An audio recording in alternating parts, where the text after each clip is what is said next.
Hi friends, welcome to my channel. আজ আমরা চলে এসেছি কন্যাকুমারীর পঞ্চম তথা শেষ অধ্যায়ে। আপনাদের আমি প্রথম অধ্যায়ে কীভাবে কন্যাকুমারী যেতে হবে, কোন কোন ট্রেন আসলে সুবিধা হবে, সব আপনাদের বর্ণনা করেছি। তারপরে আবার পুনরায় বলে দেবো কীভাবে যেতে হবে, কোথায় থাকা যাবে, কীভাবে ঘুরতে হবে, সমস্ত ডিটেলস, কতদিন থাকলে ভালো হবে, সবই আপনাদের এখানে ডিটেলসে আমি বর্ণনা করে দেবো। আপনারা সমস্ত তথ্য জানতে চাইলে আমার চ্যানেলটিকে সাবস্ক্রাইব করবেন, কারণ আমি পরের ভিডিওতে আমি উটি, কুন্নুর, কোয়েম্বাটুর, তামিলনাড়ুর সমস্ত ডিটেলস ট্যুরের বর্ণনা আপনাদের বেড়ানোর সুবিধার্থে আমি দিয়ে দেবো। যাই হোক, আজকে আমরা চলে এসেছি কন্যাকুমারীর সানসেট বা সানরাইজ পয়েন্টে। এখানে এসে আমরা সমুদ্রটাকে ভালো করে উপলব্ধি করেছিলাম, কিন্তু সানরাইজ বা সানসেটটা আমরা খুব ভালো করে দেখতে পারিনি, কারণ এই সময় খুবই বৃষ্টি হচ্ছিল।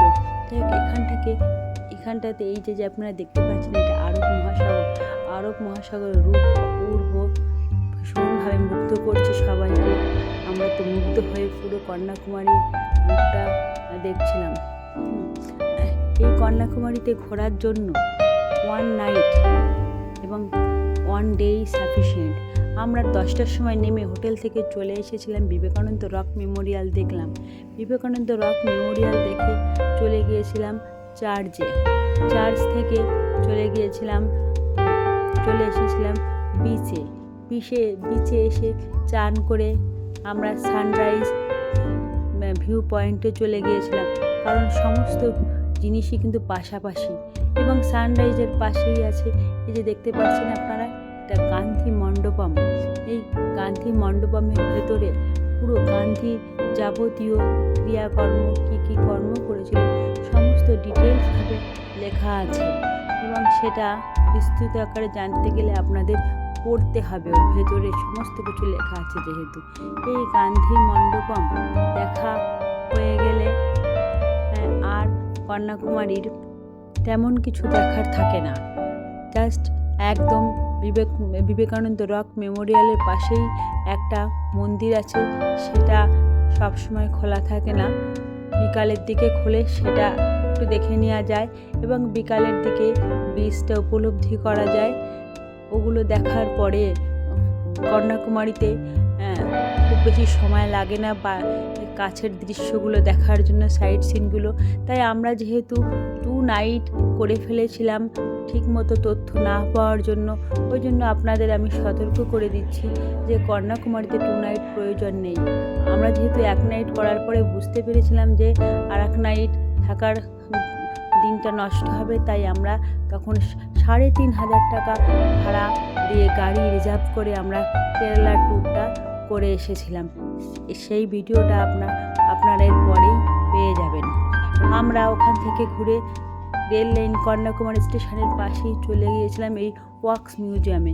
এই ওয়াক্স মিউজিয়ামটা খুব সুন্দর, অনেক মূর্তি আছে, বাচ্চাদের অ্যাক্টিভিটি আছে, সবাই খুব মজা করতে পারে, ড্যাশিং কার আছে।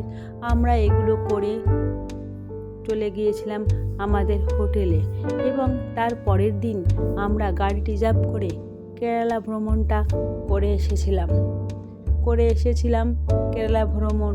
এবং তার পরের দিন রাতের বেলা আমাদের টিকিট ছিল, সেটা দিয়ে আমরা চলে গিয়েছিলাম কোয়েম্বাটুর থেকে আমরা গাড়ি ধরে চলে গিয়েছিলাম মেট্রোপলিয়াম, কারণ আমাদের গন্তব্য ছিল উটিতে পৌঁছানোর জন্য মেট্রোপলিয়াম হলো শেষ rail station.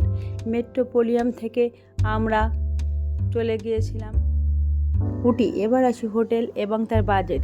Hotel Kanyakumari station থেকে বেরিয়ে পশ্চিম দিকে মেইন রোডের পাশ দিয়ে প্রচুর হোটেল পেয়ে যাবেন। 800 থেকে 1000 নন এসি এবং 1500 ওপর থেকে এসি রুম অ্যাভেলেবেল। এবং ওই মেইন রোডের পাশ দিয়ে খাবার অনেক হোটেল এবং রেস্টুরেন্ট পেয়ে যাবেন। সকালে ব্রেকফাস্টে ইডলি, ধোসা, পুরি আপনারা 50 থেকে 100 টাকার ভিতর।